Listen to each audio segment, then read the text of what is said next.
All right, so welcome back to the second international colloquium on the metaphysics and semantics of fiction.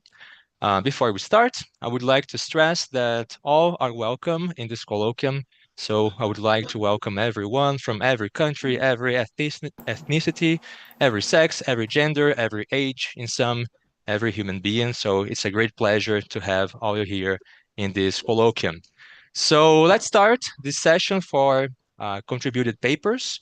Would like to invite Enrique Aranda Murillo from the Universidad de Granada in Spain, and his presentation is titled Conversational Implicatures in Fiction. So Enrique, thank you very much. Thank you. I'm sharing my screen. Okay, is everything right? Can you see the slides? Yes, yep, perfect. Perfect. So, thank you very much, Italo. Thank you to you and to Jerzy for hosting this wonderful colloquium. Uh, this talk, the work I'm presenting today, it's more a descriptive work than an argumentative one.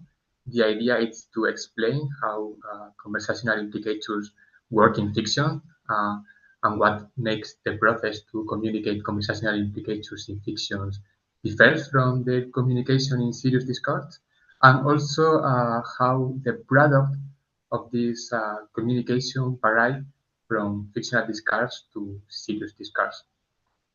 So, well, it is generally accepted that fictional discourse is a kind of conversational exchange.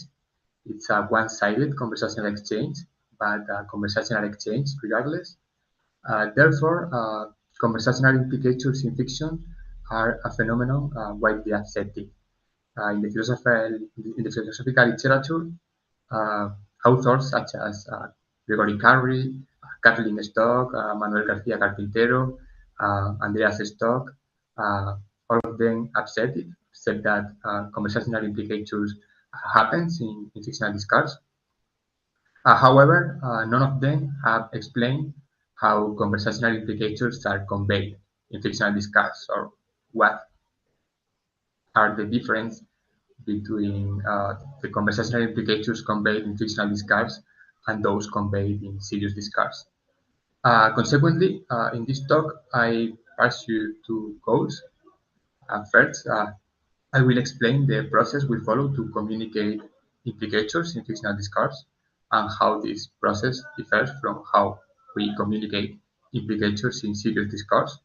I will argue that the process we follow in both cases is the same, but the information involved in each process varies. It varies because the communicative goals are different. Second, I will show the differences between the conversational implicatures communicated in serious discourse and those communicated in fictional discourse.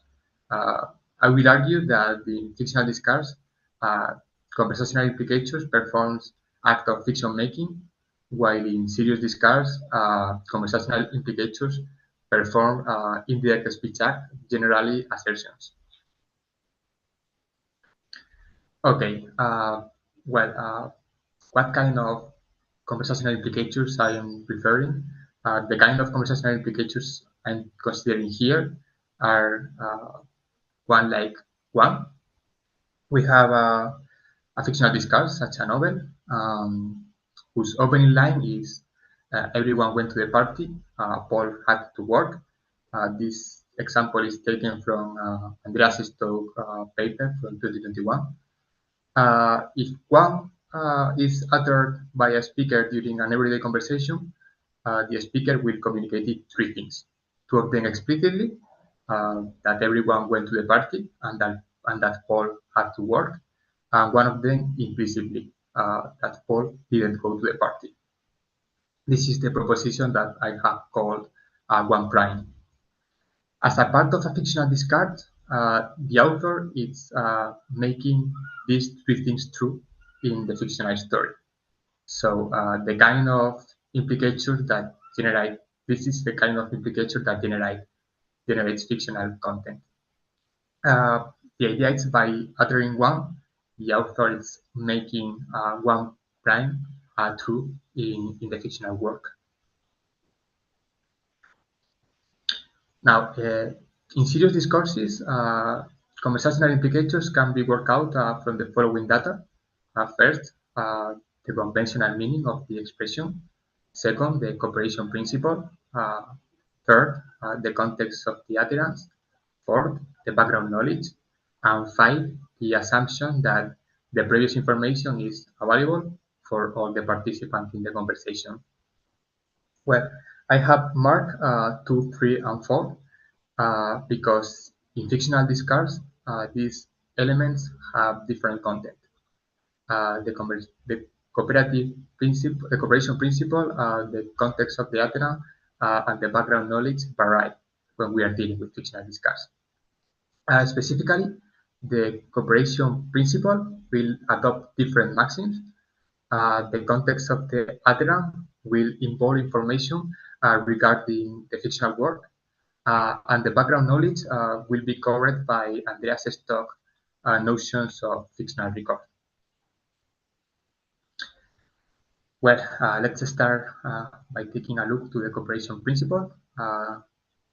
This is the first enunciation of the cooperation principle. It is from Logic and Conversation, Guy's work. It said, make your conversational contribution such as is required at the stage at which it occurs by the accepted purpose or duration of the talk, exchange in which you are engaged. It has 4 conversational maxims. The maxim of quantity, do not say more or less than required. The maxim of quality, try to make your contribution one that is true. The maxim of relation, be relevant. And the maxim of manner, be perspicuous. Well, as in the previous slide, I have marked the quality and the manner maxims because they are the maxims that change when we are dealing with fictional discourse. The maxim of quality, which is related to truth, and the maxim of manner, which is related to stylistic features of the speech. The other 2 maxims remain exactly the same.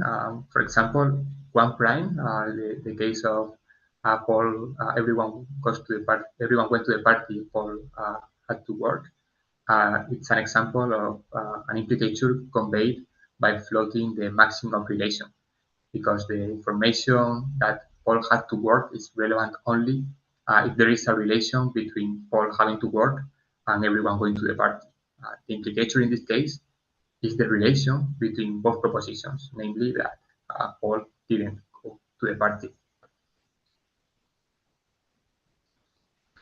But before, let's take a look to how these maxims change.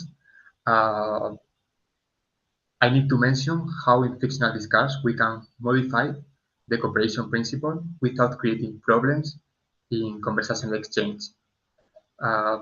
This is explained by Grice, again, in Logic and Conversation. He says, the conversational maxims, however, and the conversational implicatures connected with them are especially connected, I hope, with the particular purpose that talk and so talk exchange is adapted to serve, and it's primarily employed to serve. I have stated my maxims as if this purpose were a maximally effective exchange of information. This specification is of course too narrow, and the scheme needs to be generalized to allow for such general purpose as influencing or directing the action of others. Well, the idea here is that in fictional discourse, the primary objectives of conversation are aesthetic or entertaining rather than the exchange of information. And as a result, the maxim of the cooperation principle are different.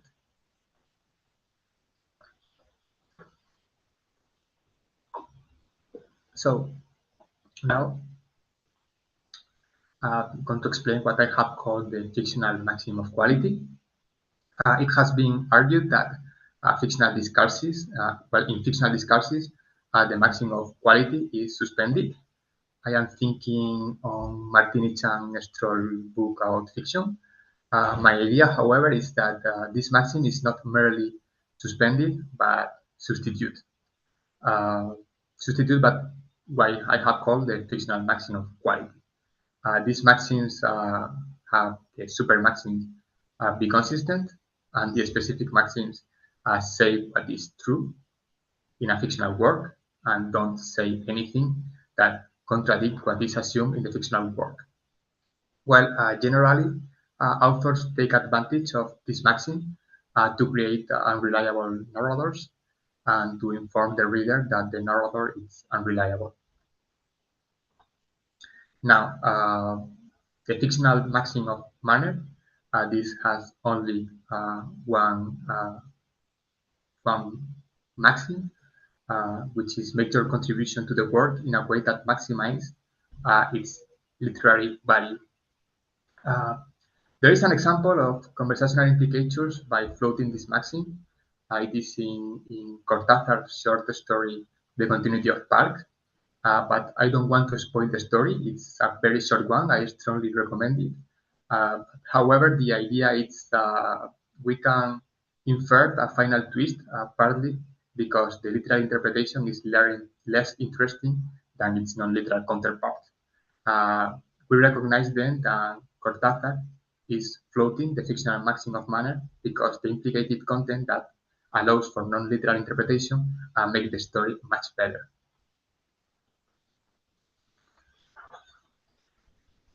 Now, let's move to the context of the utterance. Here we can think of every sentence within a fictional work as sharing the context of utterance because all of them are part of the same fictional work. So consequently, I consider that the context is related to different features of that specific fictional discourse. And some of them, but probably not all of these features are the genre in which the work is inserted, and knowledge of the author and their work, knowledge of the tradition in which a work can be inserted, and knowledge about the fictional world in which the work is set. All these items can take part in a effort to uh,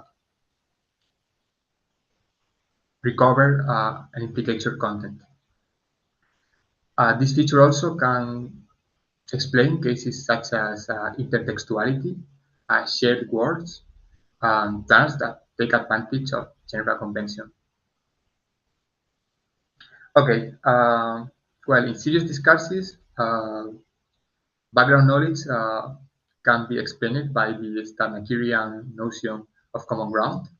Merrill introduces this concept yesterday, so I apologize for the repetition, but common ground includes uh, such elements such as cultural knowledge, propositions conveyed in the conversation, um, assumptions and beliefs shared among the participants. In fictional discourses, fictional records, which is a concept, as I said, developed by Andreas Stock, uh, function like ordinary common grounds. They store what has previously been communicated, and this serve as background information for understanding subsequent utterances by the narrator. And according to Stock, uh, acts of fiction making are characterized as being acts of adding a proposition to the fictional record. Okay, to finish the first part of the talk, let's uh, let's start the second part of the talk, the part about the nature of the implicature content in fictional discards. Uh, the main change is that in serious discards, implicated content is used to perform indirect speech acts. Generally, they are assertive or directive speech acts. In fictional discourse, implicated content is used to perform act of fiction making. These acts have been characterized by various authors, including myself, as declarations, and I support this view because I think it can easily account for the creation capacity of fiction making, the capacity to create new fictional state of affairs. However, I believe that my account of conversational implicatures in fictional discourse is compatible with the make-believe view. The make-believe view holds that acts of fiction making are directed speech acts where the author invites their audience to imagine the content of the fiction making speech act. As I said, I'm a supporter of the declaration view, but I think that in this respect, my explanation of conversational implicatures remain neutral. We can see a two-level distinction in the analysis of a speech act in fictional discourse. It was noted by Janet in a paper in the 1990. But the idea is that on the one hand, we have speech acts performed by characters, which are always defective because those characters don't exist. On the other hand, we have speech acts performed by the author, which are mostly fiction-making speech acts. There could be exception at the opening sentence of Ana Karenina, this famous example. It is arguably an assertion, but that discussion would take us away from the objectives of this tag, so I will not dwell on this. But the previous slide raises a question on who can communicate conversational implicatures in fictional discourse, if the characters, if the narrator, or if just the author. My answer is that only the author can communicate conversational implicatures because these implicatures are used to perform fiction-making act, which can only be performed by the author of a fictional work. Through this speech act, the author, the fictional content, is created. The author can create fictional content. Neither the character nor the narrator can perform a speech act because this would lead to ontological and conversational problems. This is assuming that the narrator is a character in the story who describes what is happening as a kind of omniscient God. Uh, in this explanation, the narrator would be a fictional character. He cannot account for the fictional cooperation principle, the context of the utterance, or the background knowledge, and therefore the implicature content conveyed in fictional discourse is beyond what the narrator can implicate. However, if we consider the narrator as a function of the author and thus ontologically separate from the world of the fiction, then the narrator would also perform fiction-making acts and implicate fictional content. But the idea here is that, in fact, there is no two speakers. The narrator is the author. It's just a different title or a different way to refer to the author. So it's the author who is performing fiction making act. But how do we analyze speech acts performed by character in fictional discourse? I suggest the following. I suggest a way to analyze it. Uh, let's imagine that two as uttered by a character as a part of a fictional discourse. Two it says, could you close the door? This is a petition made by a character, but it cannot be a genuine petition since there is no actual speaker nor a way to fulfill the request. The idea is that in writing two, the author is performing an act of fiction making, and this act has the structure of two prime. I declared fictive that the character asked to close the door. Again, as my theory remains neutral in this aspect, we can substitute I declare for I make believe that the character asked to close the door. I think there is no problem with that. Well, following the previous analysis, we have three speech acts in one. First, 1A, the author declares fictive that everyone went to the party. Second, 1B, the author declares fictive that Paul had to work. And finally, 1C, the author declares fictive that Paul didn't go to the party. As I said before, we upset the theories that argue that the narrator is some kind of omniscient character who describes the events that occur in the work of fiction as a real event. We cannot explain the creation of certain fictional content because the narrator cannot account for the fictional cooperation principle, the context of the utterance, or the fictional records. To sum up, I want to point out that fictional discourses can be analyzed in communicative and conversational terms. Despite being one-sided conversations, they follow the principle of conversation, just as other one-sided communicative acts such as public speeches. Second, there is no different mechanisms to communicate conversational implicatures in fictional discourse. They can be analyzed analogously to serious discourse, and they only differ from conversational implicatures in serious discourse because some elements involved in inferring the implicatures vary due to different communicative purpose. In serious discourse, the purpose is informational, while in fictional discourse, the purpose is aesthetic. Finally, implicated content in fiction is used to perform fiction-making speech acts. Uh, these speech acts are always performed by the author, who is the only one that can account for the fictional version of the cooperative principle and also for the context of the utterance and the fictional record. Here is the list of references I have used in preparing this talk, in case you need some of them. And that's all. Thank you very much.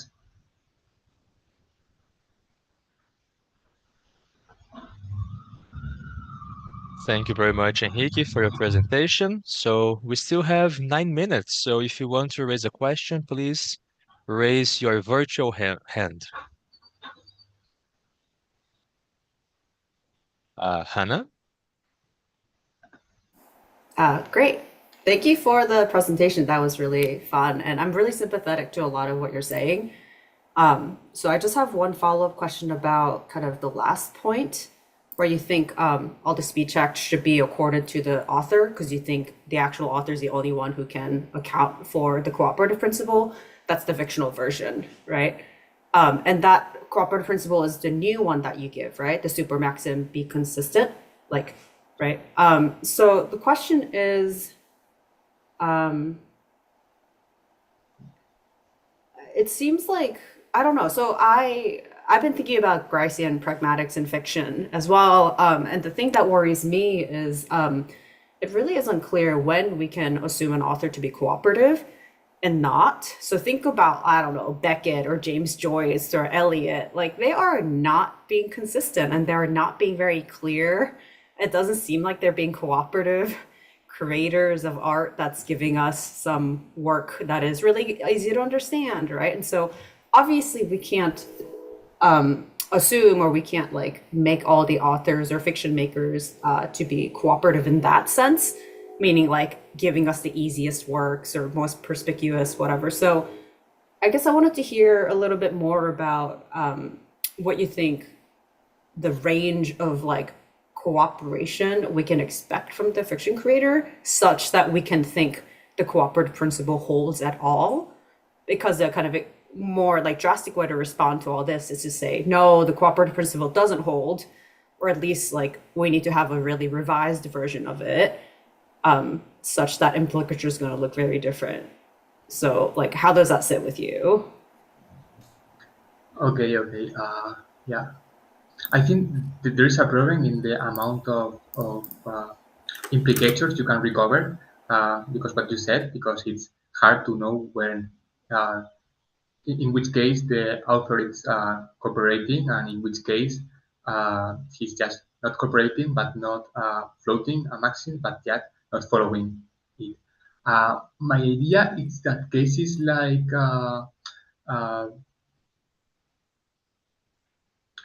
like Joyce or Cortázar, of this kind of more like non-standard literature can be covered by the fictional maxim of Manner, which uh, it said something like make your contribution to the fictional work as the most aesthetic you can. And in these cases, these maxims apply to something like different aesthetic goals than normal literature.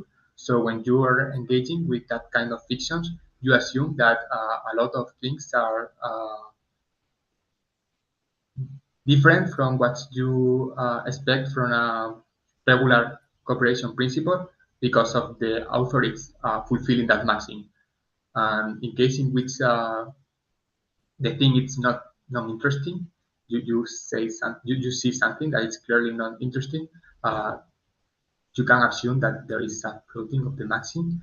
But sometimes I consider that there is some kind of, I don't know if it is an implicative content, but I'm thinking something like by using this very plain expression, the author is uh, showing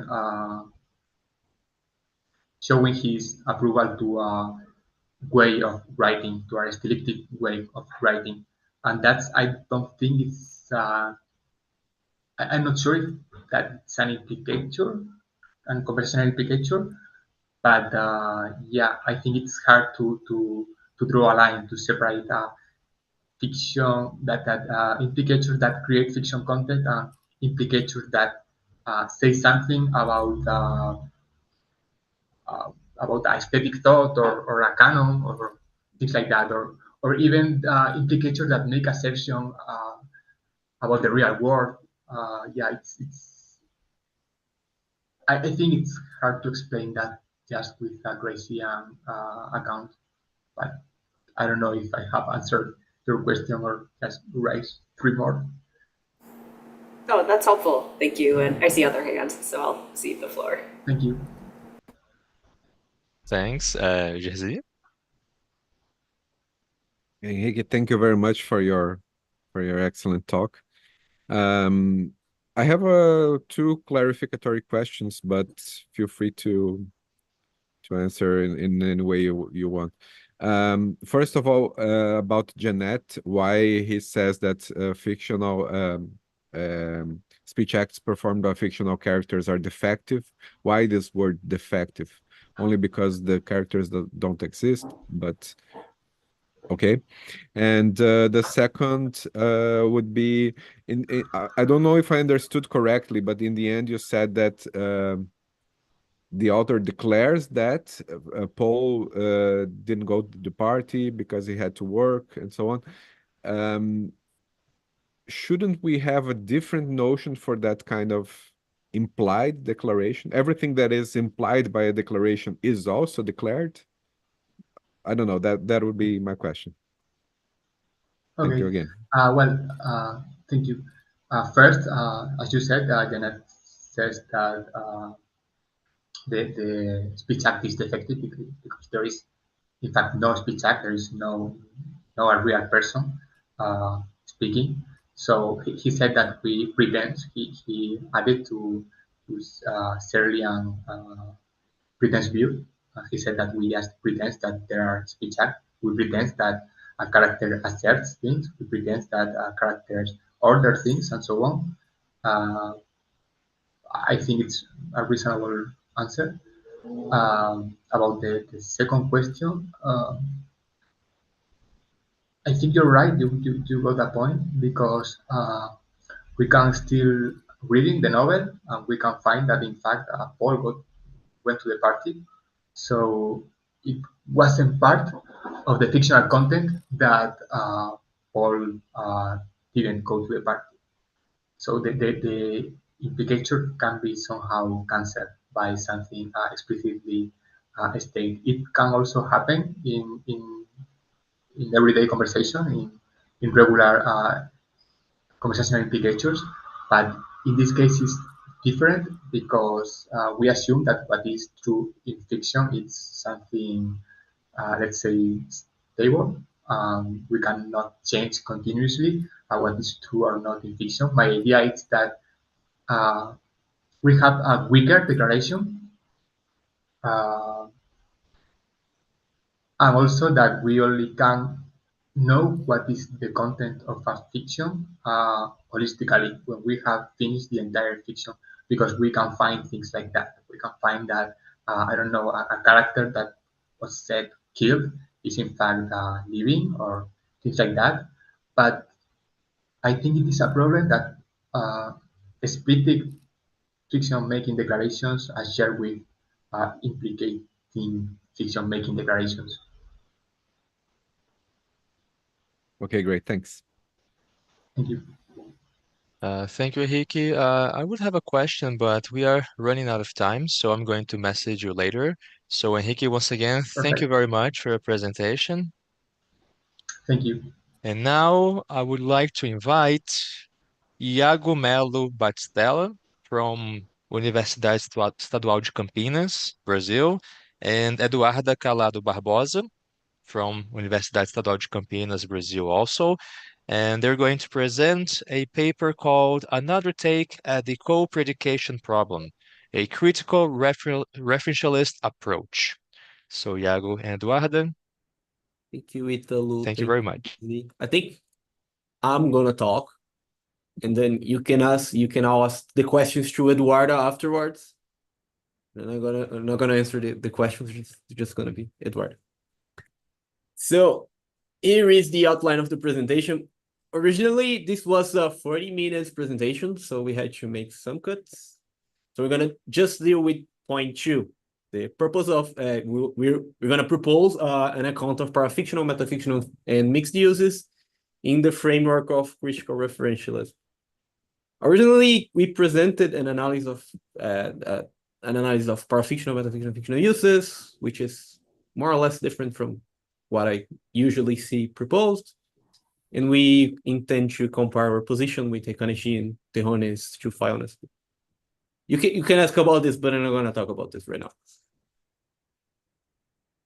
So the idea is that sentences containing names from fictional characters are usually divided in 3 categories. The parafictional uses that are about the fictional character qua an inhabitant of the fictional world.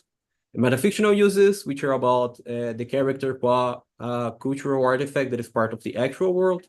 And fictional uses, which are launches related to fictional names that are part of works of fiction. And I'm going to talk about fictional uses, which we take to be a speech check, not really a part of this trichotomy or dichotomy of uses of fictional names. But the gist of, we're going to assume this, at least for parafictional and metafictional uses. So take the following sentences, 1 and 2. The difference between a parafictional and a metafictional assertion can be made explicit by a prefix that denotes the circumstance which we ought to evaluate the proposition expressed. The idea is that for a parafictional use, we have according to a studying Scarlet, Sherlock Holmes a detective, and for a parafictional use, we also have according to a studying Scarlet, Sherlock Holmes a fictional character. Just 1p is true, 2p is false. And we also have for metafictional uses things like according to the actual world, Sherlock Holmes a detective, which is false, and according to the actual world, Sherlock Holmes is a fictional character, which is true. So this is the difference between parafictional and metafictional that we're going to assume. The prefix, according to a studying Scarlet, shifts the context of evaluation of what is said in the actual world to studying Scarlet. From the actual world to studying Scarlet. Likewise, the prefix, according to the actual world, makes explicit that the context of evaluation should not take into account the world of fiction, but the proposition should be evaluated according to the actual world. We're going to assume this framework for proper names, which comes from John Perry. Like the name suggests, critical referentialism is the form of referentialism. Its proponents argue that the utterances with singular terms express singular propositions.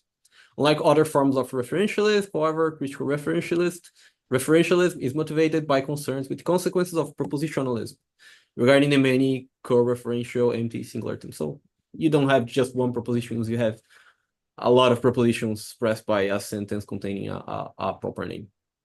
We're gonna follow Perry, account of proper names. So for a utterance of a complex sentence containing ordinary no empty names, such as Tully or Cicero, for it to be true, 3 conditions must obtain. The condition that Cicero exists, the person Cicero, so that the use of the names refer to this person, or that there is a network related to the name Cicero, such as the use of that the deployment of the name Cicero exploits that network, which is related to that name, and it has Cicero as its origin, and Cicero has to have the property that is being predicated of it. So this is like for a sentence like Cicero is Tully or something like that.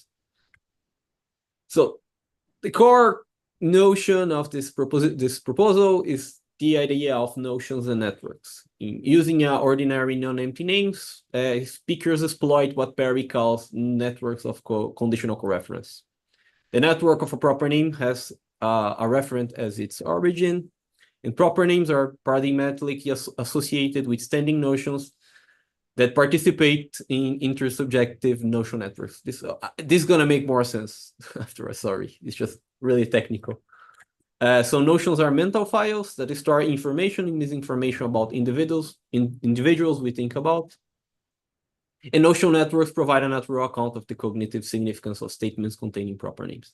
This is our background theory. So we're gonna talk about fictional names now. So the architecture of fiction-related notion. This is what we want to characterize. What is this notion that we store information about Sherlock Holmes? So we can categorize the kind of information we store in fictional notion on the basis of the parafictional and metafictional dichotomy. This is like the basis of our accounts. Take the following sentence to be a part of studying Scarlet. So Sherlock Holmes played the violin. Take a notion related to Sherlock Holmes to contain the following information. Sherlock Holmes was created by Conan Doyle, and Sherlock Holmes first appeared in Studying Scarlet. He also does parafictional information. According to Studying Scarlet, Sherlock Holmes is a detective, and he is friends with Watson, according to Studying Scarlet. So upon reading 3, or a sentence like 3, we may add to our notion related to Sherlock Holmes the information that, according to Studying Scarlet, Sherlock Holmes plays the violin. And a similar case could be made for metafictional information. The whole thing is that we can store information, label that information with as a metafictional true or as a parafictional true. This is like the basic idea that we have. So there is some our account for how we deploy or how we make use of this information makes use of privileged information that we take to be stored in files or mental files related to fictional characters. And that information can assist your interpretation of utterances containing fictional names. The idea is that if you have a notion of Sherlock Holmes, among the fictional beliefs we store about Sherlock Holmes, there is also the information that Sherlock Holmes is a fictional character.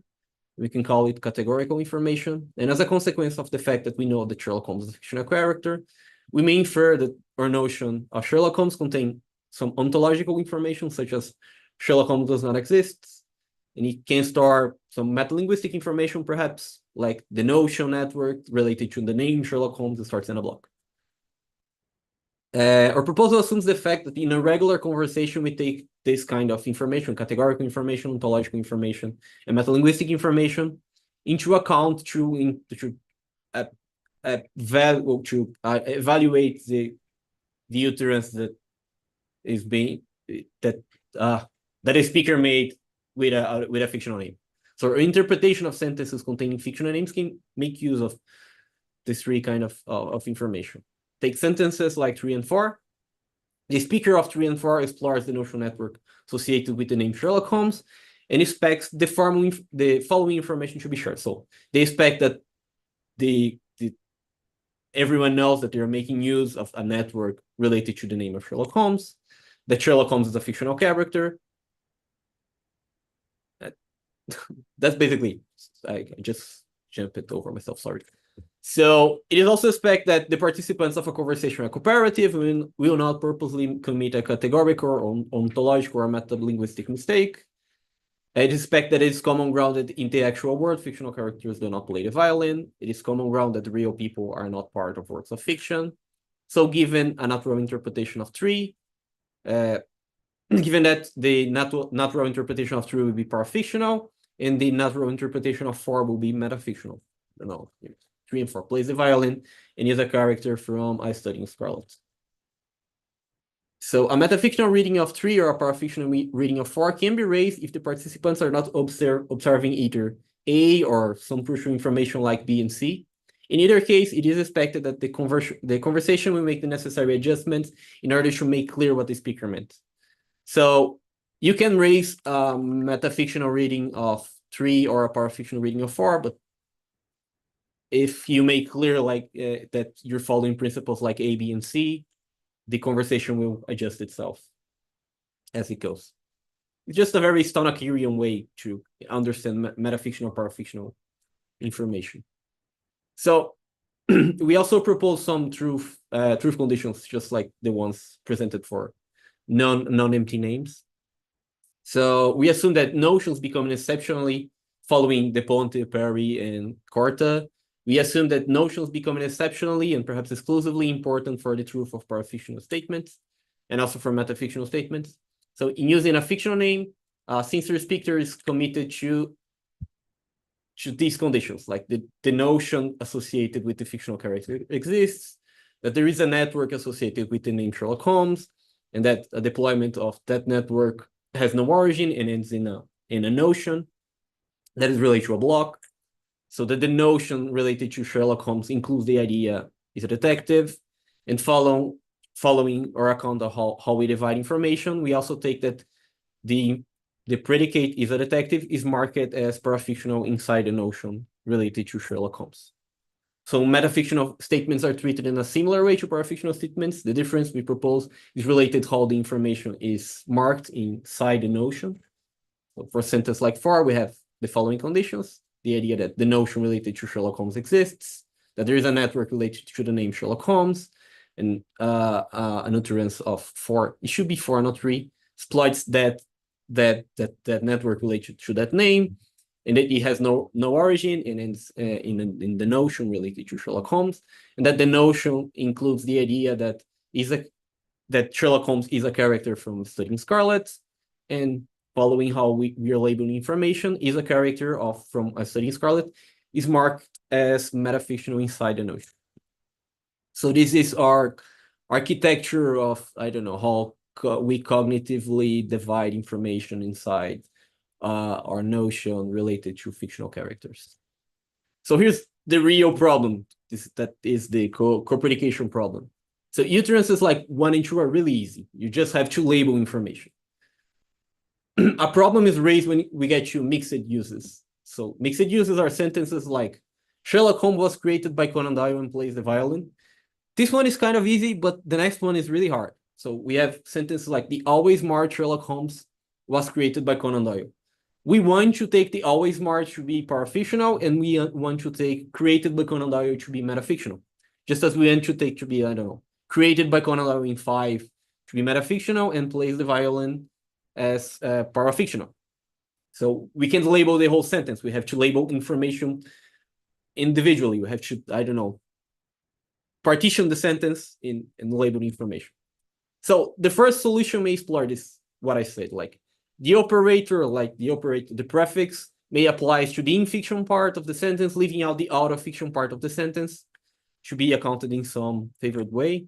But things are not so simple, like following callings, you have that such policy is impossible to implement. The basic reasons that there is no grammatically well-behaved way to separate in-fiction from out-of-fiction information, such as the putative operator may apply just to the form. So you can do this with 6. With 5 maybe you can, but with 6 you can't. Like you can't put out an operator that will divide the sentence as you wish. So our solution relies on some insights that calling called the represented as field. The idea rests on the fact that when it comes to co-predication cases, we might seek to specify the truth conditions via differentiation of the operator, but in a very specific way. Our solution relies on a pragmatic reasoning. So we're not gonna relate to paraphrases, or we're not gonna try to mess with the semantics. That is backed by information that we take to be contained inside the notion related to Sherlock Holmes. So take sentence 6. The 6 is this one. The always smart Sherlock Holmes was created by Conan Doyle. So to say that Sherlock Holmes satisfied the description, the always smart, in the actual word will be to commit a categorical mistake. So we take that the always smart satisfy the description only according to fiction. So the description does not assert something about Sherlock Holmes, but ensures, because it's a description, it's a singular referent term, it ensures that the notion related to Sherlock Holmes must contain information is smart, and then this notion is deployed. After securing the deployment of that notion, the speaker asserts that Sherlock Holmes was created by Conan Doyle. So we have like the first part just secures the deployment of the notion. Oh, what did it do? Okay. And the second part, let me go forward and go back. Okay. And the second part is the predication part, which has to be labeled. Both parts have to be labeled, but the second part, the truth conditions will just apply to the second part, and the first part will just ensure that you're deploying the right notion. So we have the following conditions. For 5 is the easiest one. We have the notion related to Sherlock Holmes exists, and that there is a network that uses the name Sherlock Holmes, and the utterance of 5 explored this network, and it has no origin, it ends in the notion. And the notions includes the idea was created by Conan Doyle, and the notion includes the idea plays the violin. And that was created by Conan Doyle is marked as metafictional, and plays the violin is marked inside the notion as parafictional. For 6, we propose the following conditions. Again, the notion, the network, ensuring that the notion deploys satisfies the description. We have the idea that the notion includes the idea is always smart. And moving to the explicitly asserted content, we have that the notion deployed includes the idea was created by Conan Doyle, and always smart is marked as parafictional, and the was created by Conan Doyle is marked as metafictional. So this is the whole thing. The idea was that building on the account presented by De Ponte, we present a set of truth conditions for parafictional, metafictional mixed uses. We presented what we call a semantically simple but pragmatically complex account of the parafictional and metafictional dichotomy. Our proposal rests in 2 assumptions: a loaded view of fictional names that assumes that categorical information and sometimes ontological and metalinguistic information state should be shared between participants of conversation, and making use of mainly categorical information, but also ontological information, metalinguistic information. The participants of a conversation can infer what they deem to be the correct kind of information communicated in utterance involving a fictional name. So we take that naturally mistakes will happen. Sometimes people will take metafictional information to be parafictional, or parafictional information metafictional, but any mistake, however, will result in a defective context that will be corrected as the conversation evolves. I think I spoke too fast, but it happened. Sorry. Thank you.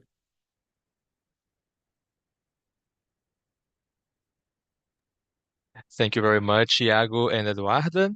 So we have time for questions, about 13 minutes. Yeah, that was too fast. Sorry.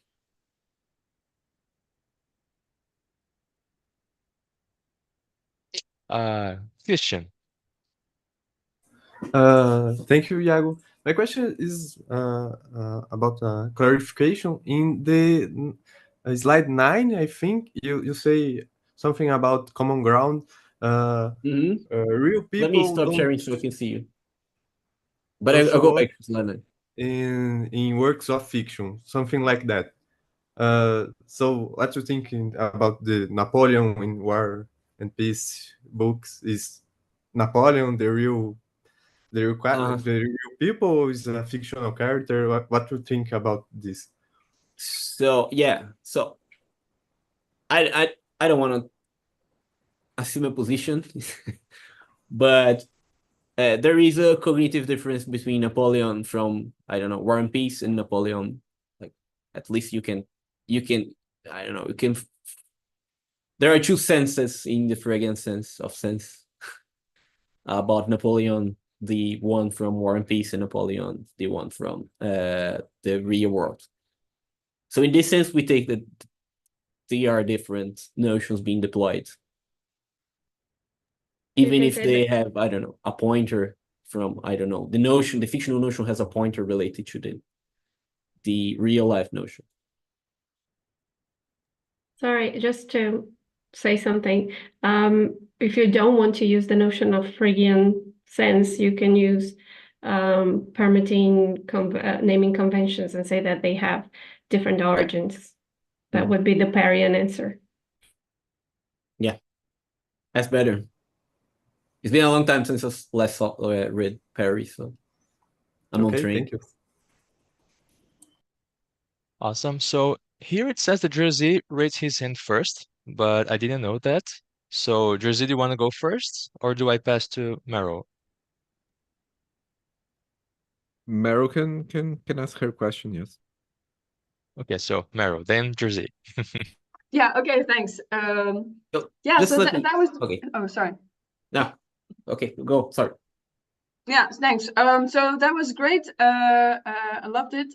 So yeah, I was also wondering about the Napoleon case because you say that so people assume that real people do not exist in fictions, and then but is that necessary for you to assume that people assume that? Because that seems I don't know if that is an assumption about what lay people take for granted when they engage in these kinds of discourses, then I don't know how plausible that is, right? Yeah. And yeah, but since you already talked about that, maybe that's not so helpful. So another thought that I was having is, so you at some point talk about how you have this according to the fiction, blah, blah, blah. And for metafictional statements, it's according to the actual world, blah, blah, blah. Mhm. But that sounds weird to me. According to the actual world, blah, blah, blah, blah, blah. I know, I understand that it's nice how it's like symmetrical, but can you maybe just say, have a regular actuality operator there, just actually, blah, blah, blah, Yeah. blah, blah. 'Cause that sounds a lot more natural. Is that So that's one of the things that we cut from the presentation, like the idea that what the actually, according to the actual world operator does is just to make explicit that is, I don't know, that is about the actual world. You don't really label, you don't really put the operator there usually. Like we're not putting any operator about the actual world right now in No, what but we're that's talking not- in. No, that's not what I'm saying. I'm just saying that the way that you phrase the actuality operator is it's weird, and Okay. I don't think that the according to prefix can attach to something like the world. So what I know about like theories of how to like the semantic analysis of the according to prefix, this attaches to either a person or a repository of information, like a book or a movie or a set of lecture notes or whatever, but not the actual Okay, world, yeah, not an I got it. object that it does not contain information. Uh-huh. But I don't So think I that's just- a problem, because I think you can Yeah. just put the a regular actuality operator in front, right? Yeah, I just need something to shift to make clear the context where we're evaluating what the proposition expressed. You don't need, I don't need any, I don't know, I don't need the according to the actual world operator. It could be anything else. No. It doesn't need to be in natural language, because we're just assuming the marker that is inside the notion, which I don't know. I don't know how much I buy this kind of. I buy the marker thing, obviously, because I just presented, but I don't know. I buy this like this mentally and this kind of thing. You have like a language, I don't know, a similar thing. I don't need any grammatical form. We don't need, because Eduarda also helped. Sorry. But thanks. On the Napoleon case, I think we can. You could assume that is the same person, that is the same file about the actual. You just need to do more markers. You just need to have more markers, like a marker about like real information, a marker about the Napoleon that is real. You just need something to differentiate what Napoleon you're talking about. So I think we could accommodate everything. Yeah, The- it's just the the whole- same mental file with lots of different markers versus Yeah. 2 different mental files. Yeah, I don't know what is actually like a proper description of how lay people think, but yeah, it might also differ from person to person, right? I don't know. Yeah, like That's if true empirical Napoleon version. is super different in the fiction than what you know about Napoleon, then it might split up into 2 mental files. Is that? Yeah, I Yeah, don't so know. that's something that we could. This idea that if you need 2 mental files or you need 1 mental file. So we take that we can do everything with 1 mental file. Like the marker thing solves everything. The marker and the reasoning, like the pragmatical reasoning. But you could have 2 mental files. There's nothing precludes you from having 2 mental files. You could, but anyway, we're still going to assume that the information store is labeled. And that to get the cases like co-predication, you're going to follow a similar kind of reasoning that we proposed. But thank you. Yeah, thanks. Okay, thank you. Jerzy? Yeah, thank you.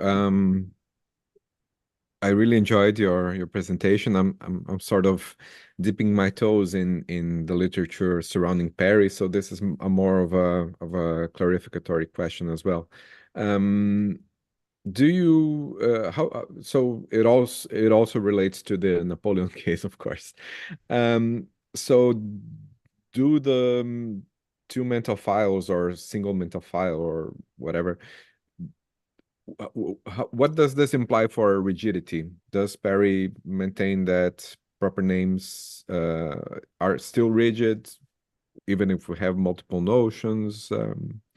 How does this combine with our intuitions about rigidity of proper names? Yeah, I don't know. I think Eduarda knows more things about me, but I think it's just you need 1 notion per proper name, or at least 1 notion, 1 network per proper name. It's just 1 network. So you have like homonymy, or what Perry calls it when you have 2 names. Ambiguity. Oh my God. Ambiguity. Yeah, that's so bad. Yeah, so we have this ambiguity. So it's rigid. He doesn't deny it. So in the case of Napoleon, you're either gonna have 2 names and 2 names in 2 networks, or 1 name related to 1 network. Notions are particular. Like I have a notion, you have a notion. They just related to the same network. If I remember correctly, sorry if I'm talking, I'm wrong. Maybe Eduarda consented, so I think I'm right. All right, thank you. So awesome. So we still have time for a Yeah, really I was short too fast, question. sorry. No, it was fine. I have a really general question, actually. Why are you guys working with mental files after all? Why don't you want to talk about fictional objects more specifically? So what would be the motivation for this choice? Yeah, so I don't want to talk about metaphysics. I want to talk either about cognition or about language. And I endorse that position. we share that position. Yeah, so Meaning you don't want or you don't need to talk about metaphysics, because then I can introduce a even more general question, which is, you guys are arguing for the thesis, for some quietist thesis, that in order to make sense of fictional discourse, we don't need to talk about the metaphysical side of the discussion. Is it so? yeah, I think to the point we're talking about language, we don't need to talk about metaphysics within the strict or conversation to be about language. Maybe we could talk about metaphysics. I don't know. I think it will make I don't know, the work clear in some aspects and less clear in other aspects. But it's just a research topic choice. Like Yeah, think we are indirectly talking about metaphysics when you talk about ontological markers, but that's as far as this we will go in this project. Maybe in the future, maybe we can discuss it, or maybe not. let me defend myself. We're not doing metaphysics when I talk about ontological markers because we're not really assuming a robust view on metaphysics. We're just like the metaphysical marker can be a realist metaphysical marker or an anti-realist metaphysical marker. It's just important to know that fictional characters are not roaming the actual world or something like that. It's just the only. I don't know if any metaphysician. I've seen a lot of things come from metaphysics research topics. So I don't know if one metaphysician is defending that, but I hope not. Okay, awesome. So thank you very much, Iago and Eduarda, for your presentation. Thank you, and sorry And about Russian things. Thank no, you it for the was awesome. questions. Thank Thank you you. for the questions. Great. So now I would like to invite Jerzy André Brzozowski from Universidade Federal de Santa Catarina in Brazil. And he's going to talk about Harry Potter and the reference of natural kind terms. So, Jerzy, I'm not going to say thank you very much for coming because we're co-hosting the colloquium, but but thanks still. Yes. Yeah, thank you very much, Italo. So, yes, my name is Jerzy. I will present about the reference of natural kind terms, or rather, Harry Potter and the reference of natural kind terms, because if you add Harry Potter and to it the title of any paper, it automatically gets more interesting. So I hope this will make my presentation a little bit more interesting. So the question that I want to deal with is related directly to what Iago and Eduarda were presenting before, and I have to apologize for my scarce knowledge of all things related to Perry, but I will raise the questions that have to do with notional networks and so on. So I want to ask a similar question about Napoleon, but in this case about natural kind terms in fiction. So in Harry Potter, Mandrake is a magical plant, but can we say that in Harry Potter, Mandragora officinarum is a magical plant? The One Ring is made of gold, but is it made of atoms with atomic number 79? George R. Martin's A Song of Ice and Fire, well, does the titular ice here refer to frozen H2O? Ever since Kripke's naming a necessity, it has been debated whether general terms and natural kind terms in particular are rigid or not. And perhaps what I'm suggesting is that an investigation about how natural kind terms work in fiction may shed some light on the semantics of these terms. And I submit that a starting point could be a consideration of whether natural kind terms retain their reference when imported into textual and paratextual contexts, or fictional and parafictional contexts, which is a position that I'm naming after the similar debate in proper names. And this view would be called non-exceptionalism. Let me just have a non-exceptionalism. Or they do not retain their reference when imported into textual and paratextual contexts, which would be exceptionalism. And curiously, Garcia Carpintero and Stacy Friend, both studied with Perry and both have similar background, and both are anti-realists, and they hold different views or competing views in this subject. Garcia Carpintero defends exceptionalism, and Stacy Friend defends non-exceptionalism, about proper names at least. And you can see that the debate between exceptionalism and non-exceptionalism sort of is independent about the positions on the existence or non-existence of fictional characters.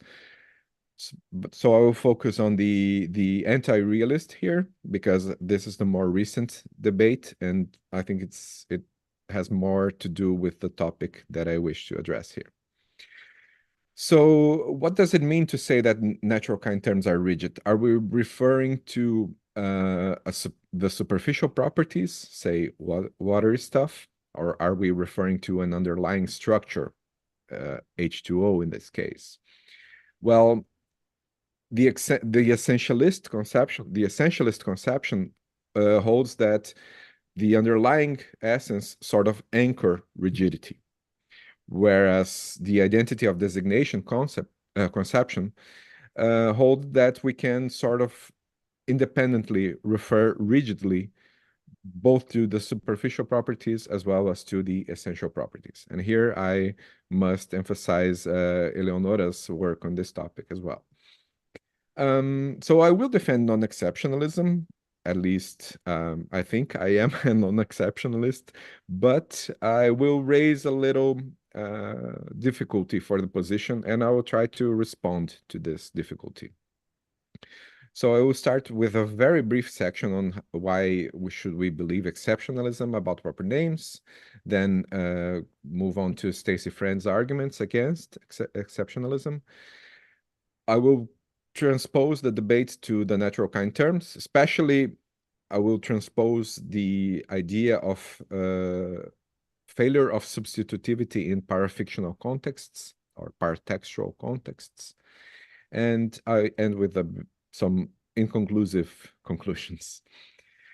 So I believe exceptionalism about proper names. I will not go into all of the details because Stacy Friend lists at least 4 motivations and a further argument, which is a very interesting sort of Fregean argument about why we have to sort of, as Iago and Eduarda were presenting, we have to work with those kinds of notions and fictional surrogates of actual people rather than the actual people themselves.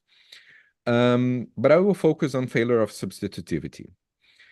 So the general idea is that the modes of thinking, the general idea behind exceptionalism is that the modes of thinking about the fictional characters and real individuals provided by the relevant fictions are essential to their context, to their contents. No proper appreciation of the fiction can ignore them. And Lamarck as well raises this notion that there is a different use of proper names, of reference at least, in non-fictional contexts and fictional contexts. In non-fiction, we have a transparent use of proper names, and in fiction, we have an opaque use. We must focus on the way the content is presented and not on the content itself. Stacy Friend is against this presupposition. She calls this an unfounded presupposition of exceptionalism, that there is a genuine difference between non-fiction and fictional uses of names. She says, well, authors of non-fiction make assertions that invite belief, and works of fiction are characterized by fictive utterances that invite imagining. But there are no features possessed by all and only works of fiction or all and only non-fiction. So let me move on to the failure of substitutivity, because I think this will be the example that will be repeated throughout the presentation here. So consider the following parafictional or paratextual statement. In the Canterbury Tales, there is a pilgrimage to Canterbury. Now, this example is based on Lamarck and Olsen, and they say, well, at the time Geoffrey Chaucer wrote the Canterbury Tales, Canterbury didn't have a university, but now it does. Now the city has a university. So why shouldn't we accept that in the Canterbury Tales there is a pilgrimage to a city with a university, or even to a city which would later have a university? Both of these seem wrong. It seems wrong to draw this conclusion or perform this substitution. So this would be a reason for us to be exceptionalists, for us to say that Canterbury here refers to a fictional surrogate or sort of a notion of that city as it was at the time that Geoffrey Chaucer wrote the Canterbury Tales. So how does Friend respond to this? Well, she has 2 main lines of response, I would say. One is that fiction invites readers to entertain singular thoughts about real individuals. And the second is that the failure of substitutivity is explainable by the fact that we usually adopt a de dicto stance when reporting fictional content. So if exceptionalism is right, then authors of fiction who use referring names can never invite readers to entertain singular thoughts about real individuals, even if they intend readers to engage in imaginings about those real individuals, and even if they meet all criteria of reference. So she considers Alison Weir's fiction The Princess in the Tower, in which Richard III is a character, and historically, apparently, Richard III had ordered the murdering of his nephews. So imagine that we have the following textual proposition or textual sentence, I should say. Richard had his nephews murdered in this book. So we can have reflexive and referential content in a Perry fashion. But the main one is the referential here. What Stacy Friend is defending is that Weir intends the reader to imagine this singular proposition. So the content, this is the content that readers are invited to believe is this proposition. And again, following Iago and Eduarda's presentation, we can say that representation networks are what, or notional networks are what secure the reference of proper names. But, I should say, when a work prescribes an imagining about an individual, we count as fulfilling the prescription only insofar as our imaginings are prompted in the right way by the work itself. So the anchor of the name, the origin of the notional network is very important here, I think, and perhaps too important, perhaps too emphasized. This is the difficulty that I will raise later. And again, Stacy Friend here, it's best ad hoc to maintain that I believe a singular proposition as a result of imagining an entirely different proposition.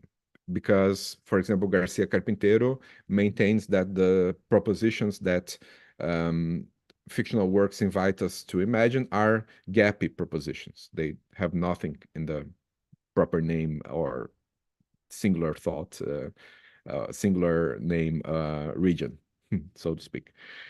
It is far more plausible that the proposition I imagined is the exact proposition I come to believe. This is related to knowledge from fiction. If I learned something about Richard III while reading Weir's book, so this is an explanation of how I can learn something about a real person from that book.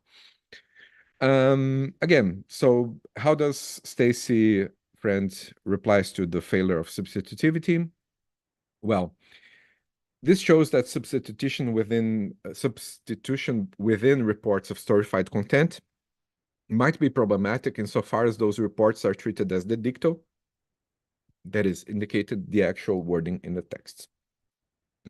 I would say that I'm not sure if the dicto is the right choice of words here. I would prefer to call this a verbatim or ipsis literis description. I don't know. But okay, I understand the point. But still, I think that in the case of natural kind terms, something more might be at stake. So how should we transpose this debate to natural kind terms? First of all, considering the two lines of response, fiction can invite readers to entertain singular thoughts about real natural kinds. I would ask, can we have singular thought about natural kinds? I think it's an interesting question. I don't know if maybe it's a nonsensical question to some. I think it's interesting. And that failure of substitutivity can be explained by the dicto or verbatim attitude. And here's the part that I think that we have to embrace the identity of designation conception concerning rigidity of natural kind terms. And so we will have to say that we can refer to superficial and to essential properties independently. So can we have singular thoughts about natural kinds? Well, I think so, yes. There has been almost nothing written about this as far as I could find in the literature, but I welcome references if you can, if any of you can know something that could be of use here. But I think this is especially true for natural kind terms in biology, in particular because there's a very famous thesis in philosophy of biology called species as individuals, in that Darwinian theory treats species, biological species, as individuals. So we could, in principle, have singular thoughts about them. And an example would be something like this. Consider this non-fictional case. You read at Wikipedia or something, the Komodo dragon is a parthenogenetic species. So we could say that in peri fashion, this is expressing the following singular proposition. We are speaking of Varanus komodensis, the scientific name of the Komodo dragon. We are assigning to that species the property of being a parthenogenetic species. And I think fiction can do this as well. Consider The Left Hand of Darkness. Imagine that there is a textual use in the fiction. It's not really, this is not accurate. There's no such sentence in the book, as far as I remember. But consider that it had this sentence. Homo sapiens is a species of sexually latent androgen organisms.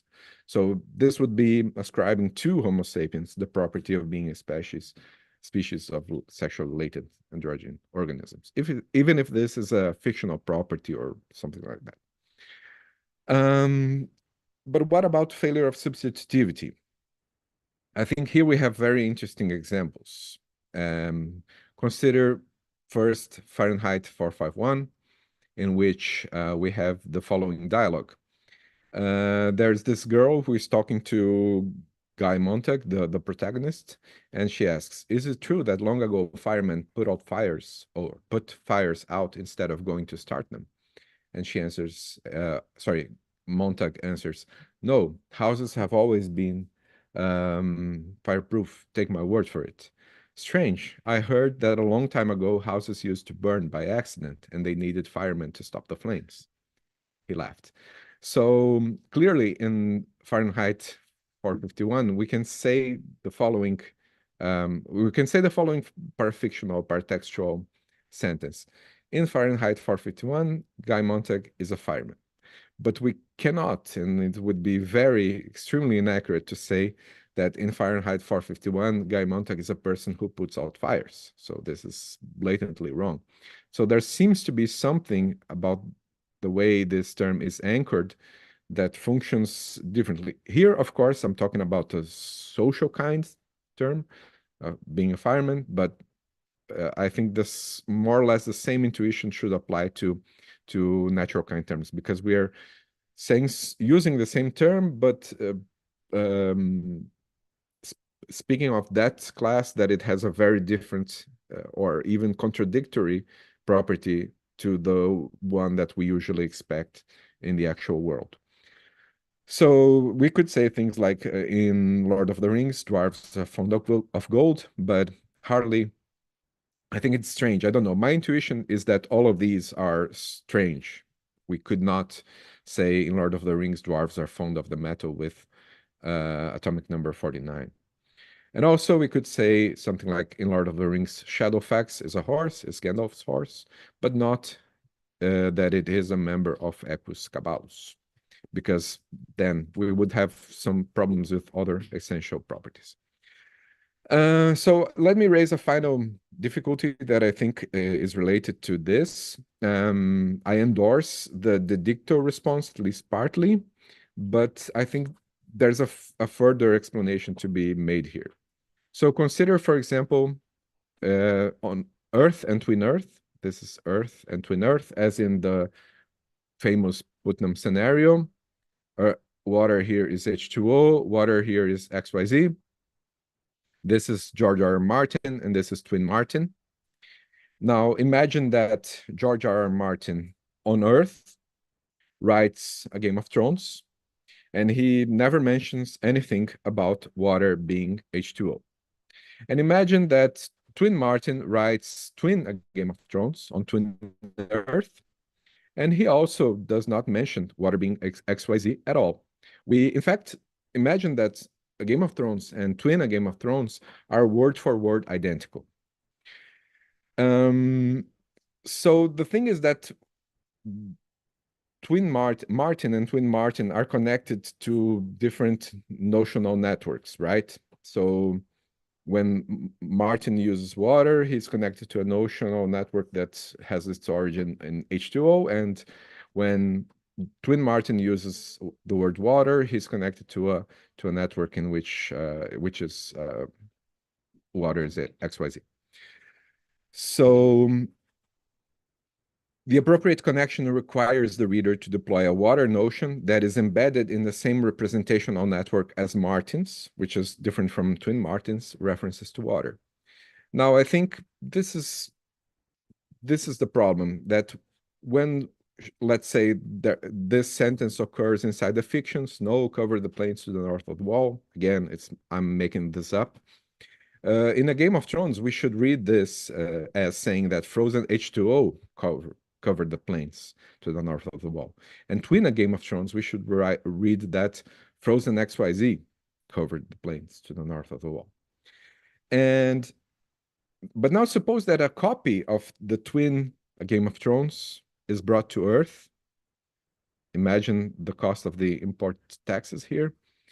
But an Earthling reading the book, reading twin a Game of Thrones, would be having the wrong imaginings if they took the water references in the fiction to be H2O references. And I think this is unfair. This is too much to ask of the reader. So I think we should read this as being singular propositions about frozen watery stuff in both cases, right? So both in a Game of Thrones and on twin a Game of Thrones. So some conclusions here. Perhaps in order to fulfill the imaginings invited by Lord of the Rings, it is sufficient to imagine Shadowfax as being a horse-like creature rather than being a member of Equus Caballus.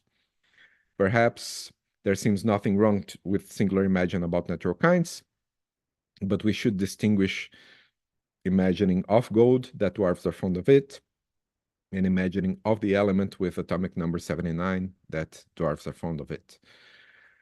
And unless explicitly stated in the fiction, I think that in order to fulfill the invitations or prescriptions to imagine certain propositions about natural kinds, it's sufficient to imagine that the properties being mentioned, it's sufficient to imagine the properties being mentioned, whether they are essential or not. So for non-exceptionalism about natural kind terms to be plausible, we must be able to refer rigidly both to the superficial and to the essential properties independently of one another, I think. That's it. Thank you very much.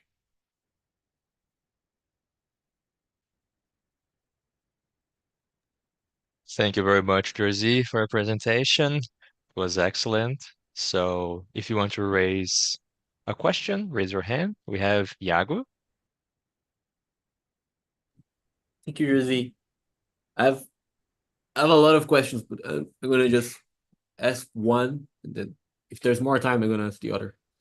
So on your twin Earth example, I think it's right to say that we're having the wrong kind of imaginings.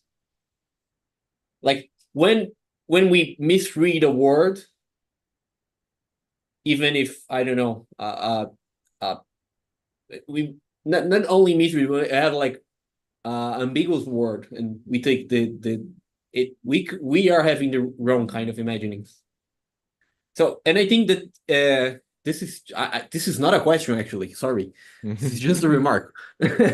So, and I think the confusion comes up from the fact that imagination is usually incomplete. The imagination for fiction. So we don't think about water in terms of H2O because we don't imagine the whole thing. We don't imagine like the atomic structure, but we're actually having the wrong kind of imagining if we take it to be the wrong substance. What do you think about this? This is the question. What do you think about this? Yeah, I think I would say I was thinking about this if perhaps I'm the only one who has this intuition, because when it does make a difference in the fiction, I think yes, then you would have the wrong imagining. But here, recall the example. I think if you have two works of fiction, let's say, both are word for word identical, and it seems that you can stay at the watery stuff without going into the essential property or whatever underlying substance, and not and it would be fine as far as fulfilling the invitation to imagine. So I don't say I don't see that if it doesn't make a difference to the fiction, then why shouldn't we stay at this superficial level? Yeah, but if just one remark, you don't need to answer it. We can talk about this later. If, for example, the water, the XWZ water is poisonous and the H2O water isn't, but no one drinks water in the work of fiction, does it make a difference or not? Good. Yeah, good point. Yeah. I'm not sure what I would say about that, because I think we can make a case that, for example, in some, let's imagine that we have a book here on Earth written from a different culture from ours, and that they use what's homonymously or superficially the same term to refer to a very different substance than we do. Then yeah, I would agree with you that we would be having the wrong imaginings if we took, say, the word water there to refer to water instead of this poisonous substance, and you would get very puzzling reactions. Why are people avoiding water in this book? Why are people not drinking water? But then again, I think only if it does make a difference in the fiction that I think it would be important to go as far as thinking about the underlying structure. I don't know. Perhaps I'm being too literal, too strict to the text here. No, I just think it's different intuitions. Thank you. Thank you, Iago. Eduarda? Thank you. This was very interesting. I still quarrel a little bit with the idea of natural kinds and singular thoughts, but I will not ask you about that exactly. I have a very technical question that is a clarification question about the reflexive referential framework that you're using. Because when you represent the proposition, you put two different ways of referring to the same natural kind as the contribution to the proposition. And I didn't really understand that, because the reflexive referential difference intends to capture the difference between the final contribution and the way it's the referent and the way we think about the referent. And I think that what you want to talk about is the differences in the way. So they would not be the contributions to the proposition. I don't know if I'm making myself clear, but I was a bit confused as to how you use that. I think that what you want to capture is the way. So it would be more like reflexive content and not referential content. Yeah, that's great. Thank you. Yes. That's great. I think let me think for a bit. But I would say that if we